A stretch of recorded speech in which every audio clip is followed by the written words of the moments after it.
Since 2005, dozens of young people from the Somali-Canadian community have fallen victim to violence in Ontario and Alberta.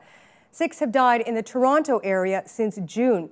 So we want to get some insight into the violence, and to help us do that, I'm joined by 4 guests around the agenda table. Idil Burale, Toronto's Somali community member. Faduma Mohammed, co-founder of Positive Change, that's a community group that has organized in the wake of the violence. Mohammed Abdullahi, founder of Generation Islam, which aims to steer Somali youth away from radicalism. And Ali Abdullahi, executive director of the Somali Youth Association of Toronto. Welcome to you all. I'm really pleased to have you all here for this discussion. Before we begin, I just mentioned that 6 young Somali men have been killed in the Toronto area since June. Those are statistics. I want to bring up the faces of them so we can all get a sense of at least what these men look like. Faduma, I want to begin with you. Your nephew, Warsame Ali, who is there on the bottom right of the screen, was one of those people killed. What do we know about what happened to him? We still don't have the final investigation, and we know what the police have told media before. We don't know more than that. So we still are looking for answers and find out, who the killers are. From what I read, he was a good kid, loved by all, not involved in any gang activity. Yep. This happened just a month ago. Yep. How is your family doing? Our family is doing, what you can imagine at this particular period. He was a good kid from a very, his father and mother are together, not, the stereotype saying, come from a single mother or single father household. They live in a very, decent neighborhood, for middle class family. So, everything that the parents could have done were there, but still he was in a social capacity, as the police are telling us, in Jongalan, and get killed there. So it's really very heartbreaking, and it's very difficult and painful process, and we hope that no other family, whether Somali or non-Somali, should go through this. I'm sorry for your loss. Yeah. He was one of 6 killed in just a matter of mere months, a few months. Yeah. Can you give me a sense? There's about 80,000 people in the Somali-Canadian community here in Toronto, big communities in Ottawa and Alberta as well. What's been the community's reaction to the outburst of violence? The community is very, depressed and very saddened by this outburst of these events. And we keep calling these kids Somali-Canadian when some of these kids are Canadian. They were born here, and even those of them who are among them who were born in Somalia came when they were 3 years old. So really, born and raised in this country. These kids are born and raised in this Canadian country. through and through. Canadian through and through, and it's not only a Somali. It shouldn't be only a Somali pain and a Somali problem, Somali community problem. It should be a Toronto problem. It should be a Canadian problem, And the community are still looking for answers, because so many have died and no arrests have been done in majority of the cases. And we see, other cases that arrest will happen in a week, if it's high profile, in high profile cases. So, it's really very painful to see that the treatment of the dead is not even the same all the time. Okay, I want to go around the table, and I want to start parsing what we think might be behind this violence. So, Idil, let me start with you. What do you see as the root causes of this violence that's hitting your community so hard? Well, it is a multidimensional and multifaceted problem. I don't think it's one thing that is affecting the outburst of violence, but really 20 years of problems that have been infested in the community and have been getting worse. We could start this at the initial settlement experience of our parents and how wrong that went. And on top of that, there's the poverty, there's the high school dropout rate, and there's just a lack of opportunity, and a lot of kids feel frustrated and they feel alienated and isolated, like they don't belong in the society, and then they can't relate to back home either. So a lot of them, I think, have an identity crisis, and they want to belong, and they find ways to belong. Mohammed, pick up from what she's saying there, because not to be crass, but we have many people in this city and in this province from around the world that struggle with identity issues. Their kids struggle with identity issues, and yet we don't see this kind of violence. Unfortunately, that's hitting your community, hitting every community that struggles with those same issues. What's particular to the Somali-Canadian community that may be leading to this violence as you see it? I think it's lack of, I agree with everything she said. On top of that, there is no relationship between the community and the authorities in the city, and there's no relationship between us and the police department in the city. And unfortunately, there is a gap of working together. And there's, on top of that, you have young kids who are not Somali, but are not Canadian either. They're just in the middle. They're lost. And they find themselves joining, the next family they can get, gangs. When they can't find jobs and they cannot stay at three-bedroom apartment, you cannot hold like 6 kids.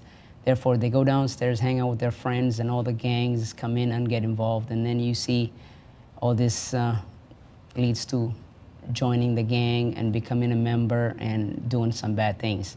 And when that thing happens, there's something called the snitch die slow. There's this. What's it called, sorry? There's a street code. It's called the snitch die slow, which means you cannot talk to the police, and anyone who does, it will be taken out. So the older community don't have any relationship with the police. The police doesn't have any relationship with us. I work with the police right now in my neighborhood, and one of the main frustration they have is there's 30,000 in Dixon and Kipling in that area, and 23 Division is our police station, and we don't even have a single police officer or a single Somali that works in the 23 Division. I went to the highest in that division, Tavener, and I with the deputy mayor, Doug Ford, and I said, I'm not here to confront you, I'm here to work with you. How can we work together to make our community and the police in this division to work together to make this place safe? We're still trying. Just got to point out that Doug Ford is not deputy mayor, but that's okay. He's a strong city councillor. Sure. But you do talk about the relationship between, or the lack of one, you're suggesting, between police and people in your community. I mean, there is one. You just spelled it out in 23 Division. I'm curious, do you have any idea how many Somali-Canadian police officers we have in this city alone? We have 80,000, and there's a rumor that there's one that works in downtown. And I asked that specific question to Inspector Tavener and the superintendent while Doug Ford was sitting right next to me. I said, how can we get access as a young generation? I came to this country when I was 14. I'm 38 now. I did exactly what society asked me to do. When I was in school, I remember grade 9, they used to tell us, my teacher, Ms. White, if you stay in school, if you stay out of trouble, if you don't join gangs, if you don't sell drugs, if you finish high school in Canada, you'll have a chance to get a job. If you finish university, you have a chance in the Canadian dream. Unfortunately, that was a lie, because look at me. Not only have I done an A student, I was an A student in my high school, and I got an honors BA in political science, and I went to law school, and I can't find a job. And I know it says, oh, it's the market, the job market, blah, blah, blah, but you cannot say that. You cannot, how come one community is 90% of the youth is unemployed and doing nothing? Well, Faduma, I think the statistics are about 20% of the community are unemployed. That's 1 in 5. I mean, that's a substantial number. How much is that playing into the problems we see racking your community? Or give me some more about what you might think might be behind all this violence. I think some people even say it's more than 20%, so we really don't have facts. But 20 is very conservative number for our community. Community is very highly unemployed and underemployed. And it plays a big role, because when you don't have a proper job, a decent job, or one job that can pay your bill and benefit and keep your kids, you have to wander between 3-4 precarious jobs and still try to find the ends meet. That drops you to a low-income neighborhood, and where everybody is struggling like you. So father and mother are struggling to find bread outside. Kids are alone in a very high-risk neighborhood. And who is there when parents are away? The bad guys are around, and they are those who are luring the kids to the trouble. So it plays really a role. And also it spills over to the education system, because if you look in those so-called high-risk neighborhood, the school system is very under-resourced. So you go to schools in Rexdale where they don't have books for the kids. The library is empty, so the library are not good libraries, most of the libraries in those areas.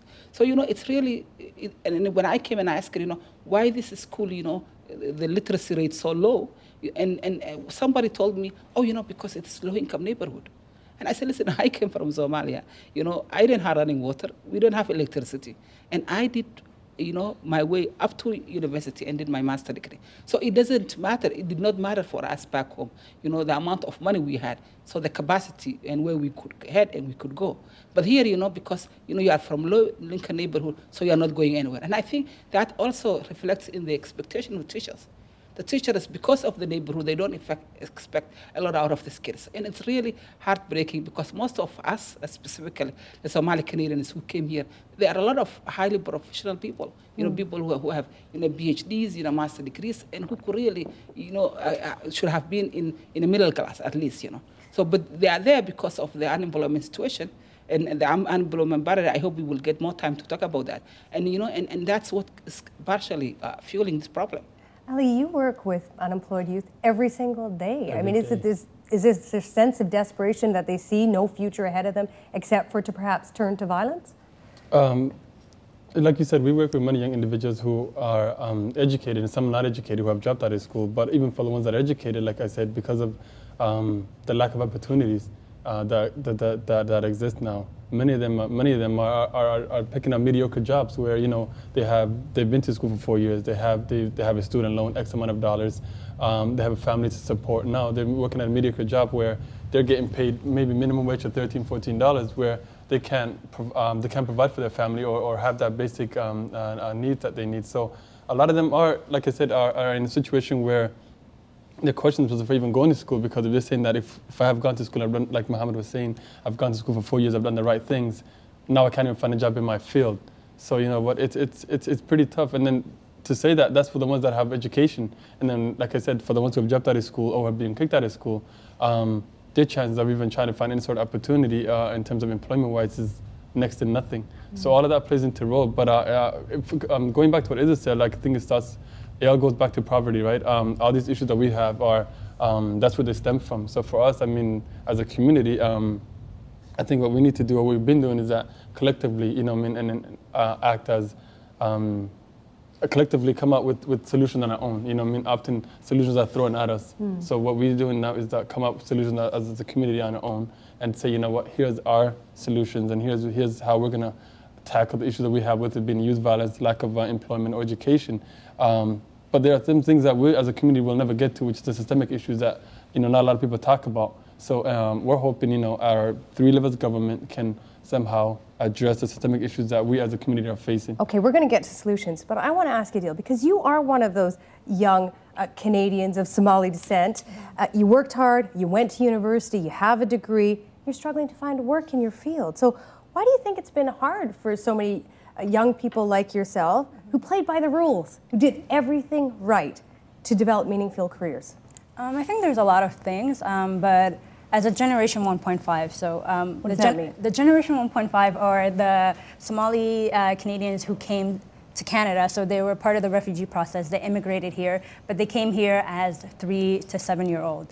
So they have no recollection of back home, but at the same time, they weren't born here. So the Generation 1.5 are the ones that went through the system.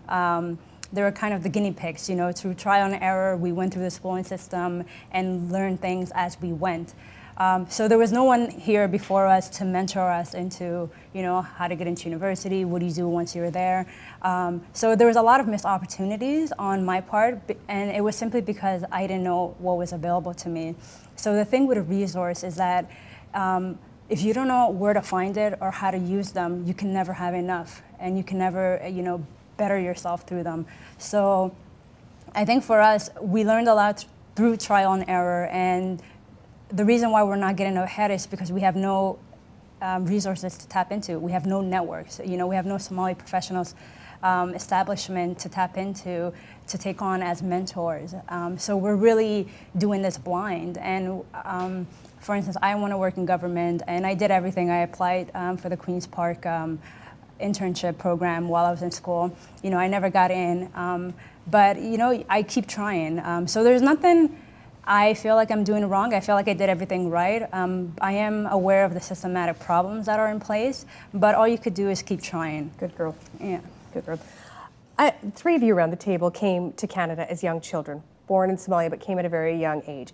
And I think one of the, I don't know if it's assumption or beliefs, is that here you are, born in a country that's lawless, war-ravaged. Your parents lived through some of the worst times that country has ever seen, came here. Ali, let me start with you. I want you to talk to me a little bit about how much of that ethos of violence that your parents came from, that you were born into, was transplanted to this new country. Is there any connection? For my parents, yes. You know, I mean, like you said, coming from a war-torn country, you know, fleeing the civil war, a lot of that drama, a lot of that, you know, a lot of that stress, a lot of that traveling, a lot of that like ongoing movement has played a lot in their role. You know, I mean, hence why now I have parents here who are professionals who can, you know, I mean, really, because of the trauma they face from back home, can't really function as normal parents that any household would.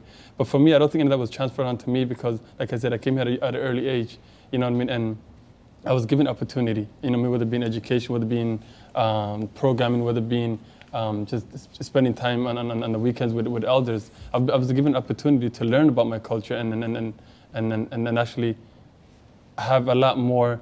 I don't know how to say it, but I would say I was given an opportunity to see it firsthand in my household. You know what I mean? So whether it being the language, the food, the culture, the fashion, all of that was visible for me every day. You know what I mean? Like, and then so that's all I've seen, and that's the culture that I know.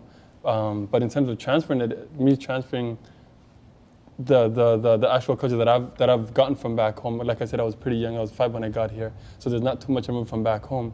But I was taught at an early age down here from what my parents knew for them before they got here.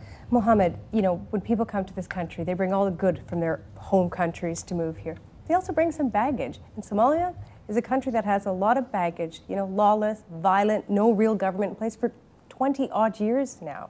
I'm wondering for you, does that play into any way that you see the violence that's racking your community now in Canada? Not necessarily, because we are, I mean, you're not, who is causing the violence under the age of 25? Most of them came when they're 5 or born in this country. They don't know nothing about Somalia, so what can they bring from back home? Nothing. What could I bring? I was only 14 when I came. I didn't know nothing. There was a government in Somalia in 1988 when I left, because my father happened to be one of the elite families, so I just came as, you know, run away when the war was getting close. My family ran, you know, left. They knew, they could sense, because most of them were part of the government. On the other hand, just to go back to the idea of you did the right thing, you played by the rule, and you didn't get the job, why not? That is an issue that needs to be tackled. I played by the rule. I was told exactly what I need to do when I was in grade 9. I was told, if you stay in school, you do this, this, and this, play by the book, you'll get a chance to get a job. I didn't. Today, I've been given an opportunity to work with the United Nations. I worked with the UN. I've been hired by the United Nations Development Program as a governance, rule and law sector advisor for the Horn of Africa. I was given an opportunity as late as 4 months ago to work with NATO. I'm an advisor, consultant to NATO. And I met the second highest general in the Canadian Army over there. And it was introduced saying, the head of the civilian team in this project is a Canadian of Somali origin. And he came and he said, we failed 3 times to do this project in Canada. Can you help us? And I said, I'm charging €1,000 a day to NATO, but I will be more than happy to charge $9 an hour in my own country if you allow me to give me a job. And he, unfortunately, when he came back, he retired. Where's the opportunity? There's something called driving while black. But September 11, living in Canada while being a Muslim, that's something that needs to be added in the dictionary. Okay, I just want to talk to you about this briefly. You have turned your life around, but I think it would be unfair if we didn't mention your past. You, at some point in your past, fell off the rails, if I can call that, looked at Al-Shabaab, the terrorist group in Somalia. Tell me about that. What happened? I didn't fall off the. I was proud to fight against the Ethiopian army. I didn't hide. When I came, I said what I did. I was part of the Somali government. And when the Ethiopian army came in, knocked to my door and said, what are you? I just showed my ID. I said, I'm a member of the transitional federal government, chief of staff of the deputy prime minister in charge of politics and security, as well as minister of interior. He ripped on my paper and said, whether you are Somali government or Al-Shabaab, same, kill him. That led me to join the resistance. And I swore unless I get them out of my country. The same, we brought the Ethiopian army, the transitional federal government. They should be our ally. Not only did they betray us, but they betrayed the U.S. government, who was supplying both of us, and finally told them to leave. Okay, there are Canadian kids who have gone back to Somalia and joined Al-Shabaab. What is your message to them to not do this? Simple. I talked to a lot of young kids that, thank God, I'm not going to name their names, but I'm trying to steer them away from joining. They sit down like this in a panel, and they said to me, Mohammed, listen, we played by the rule like you. They told us, don't sell drugs, don't be a gang member, don't do this. We did it. We grew up in Jamestown or the jungle or Jane and Finch. These are areas in Toronto for the rest of the province that are in trouble, that are hard communities. It's called the projects. So these guys grew up, they work hard, they went to university to get a degree, and when they finished with their papers and they're trying to get a job, doors shut, slam in their face. So the kids are saying, okay, we can't get a job, maybe we didn't pray hard enough, so we need to go to the mosque and pray hard. And then some people take advantage of those people who are desperate to get them out of. These guys are just trying. I worked hard. I finished university. I played by the rule. I'm an A student. Now I'm trying to get a job so I can get my family out of the project. And now the same system that told me, if you do this, shut the door in my face. If they don't want me, fine, I will leave. You don't want me, so why are you trying to stop me? That's some of the argument from the other side. All right, we've spent some time discussing the problems and outlining. We have about 15 minutes left. I want to talk about some solutions. So I want to read something. This was in the Toronto Star just a few days ago. This was what was written. The women of Positive Change, which is the group that Faduma is with, are tireless and resourceful and are only just gearing up. Unlike other Somali-Canadian groups that offer services like youth mentoring or programs for new immigrants, the women, bolstered by men and young people from the community, as well as former Toronto School Board trustee Bruce Davis, have their sights set on the corridors of power, the decision makers at the schools, at police headquarters, and at every level of government. Faduma, you are part of Positive Change, a group that just started in the last few months. What are you looking for decision makers to do to help end the violence? Yeah. Before I go that, I just want to go to the question as earlier discussed, that the violence is transmitted from Somalia. You know, those of us who brought the kids and flee were those who did not want to participate in the violence in Somalia. Fair enough. So it's not that, you know, if we wanted to be violent, we would have stayed there. Mm-hmm. We came here just to look for peace and stability. And I think we really need to see the violence. Well, some of the other cause of the violence that we didn't mention are the guns.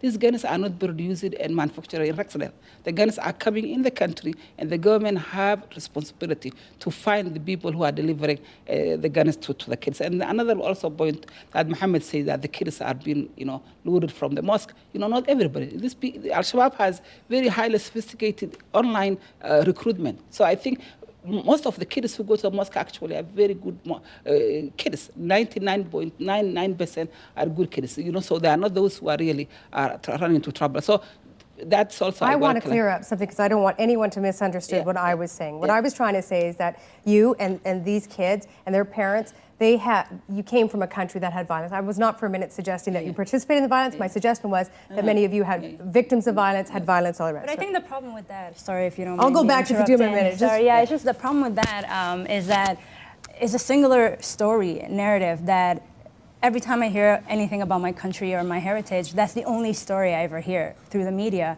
And I don't think my country, you know, its history began at the Civil War and ended in anarchy or pirates, you know? And that's the problem I think a lot of young Somali Canadians go through, you know, the fact that they're feeling like they're misrepresented in the media, and the only time Somalis are ever talked about is either in relation to Al-Shabaab and the radicalization or gun violence. We're much more than that. You know, 95% of the community is doing well. We're struggling, yes, but we're doing well, you know, and it's unfair to be held, you know, siege as a community because of a small percentage of people who do wrong. Good so point. It's just I wanted to That's a good thing about having discussions like this. We all learn something. I want to go back to Faduma, and I won't repeat that quotation, but we were talking about this new group that you're involved with Positive Change. It's a bit different than other groups that are already existent, so I'm wondering, what are you looking for from decision makers? That's what your group's based on, to help end this violence that's hitting your community. I think our major focus and our major vision is to really fix the systems. So because the systems are broken, the education system is broken because it's producing 37% dropout or kick out of the kids. We have very high number of our kids, you know, caught by the police and, you know, are in the criminal justice system. That has to, because that's not normal. You know, with the jail system is a lot of Somali kids are in the jail system. We really need to change it. So we have to fix the system. Tell me how you're going to do that. What needs to be done? For example, for the Toronto District School Board, you know, it's not acceptable and it's not, you know, desirable to have 37% dropout. So what has to change is that, you know, the teachers who teach these kids have to understand where these kids are coming from. I used to work with the school system, you know, and when I give a 1-hour cultural presentation about Somali and Somali culture, you know, they open their eyes. You cannot teach these children from a refugee background, which have war until now, you know, if you don't know what their lives look like. So you really don't have no consideration for them.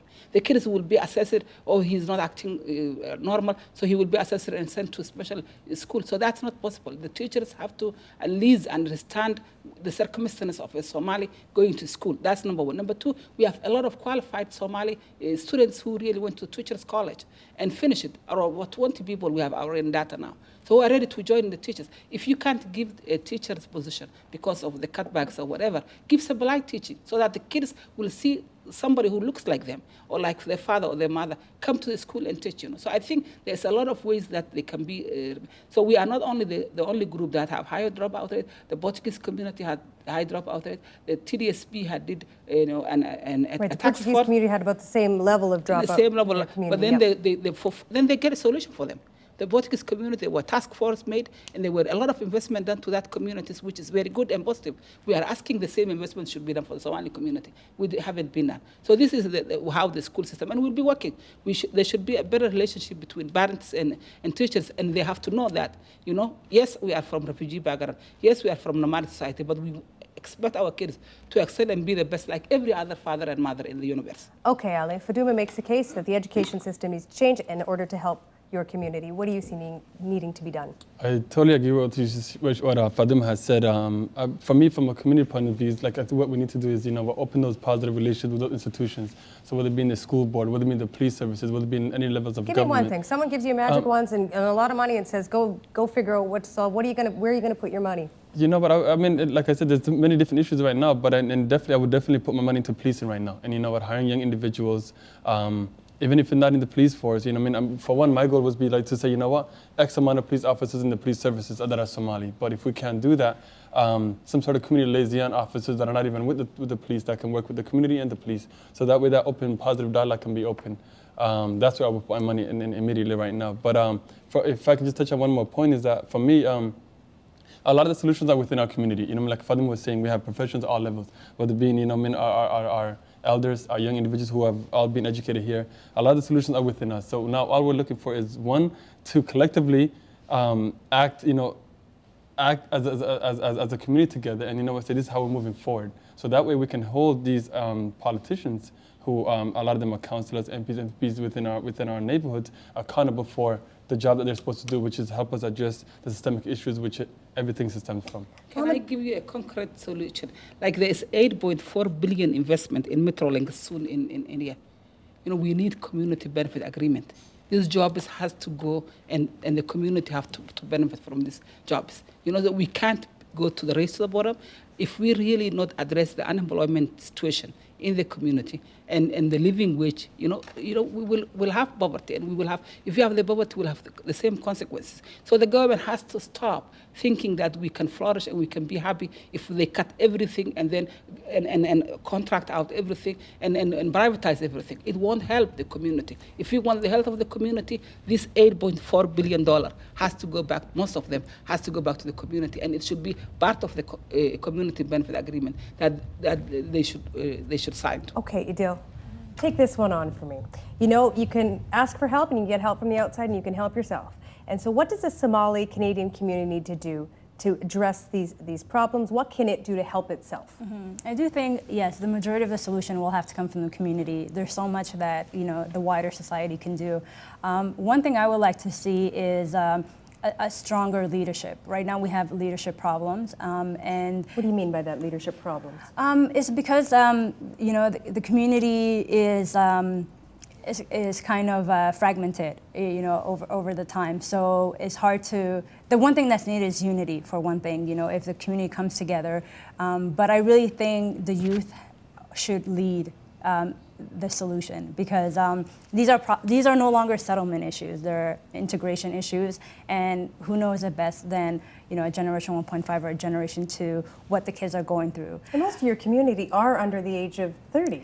More than half of the community is under 30. So that's why when unemployment hits the youth in our community, it's much a bigger issue than anybody else. Yeah. Yes, because I know youth unemployment is a problem all across Canada, but it just becomes more acute in the community. So I think if our elders got out of the way a little and let the young people lead, and and it will give us laughing over here. It will give us time to build up on our skills as well.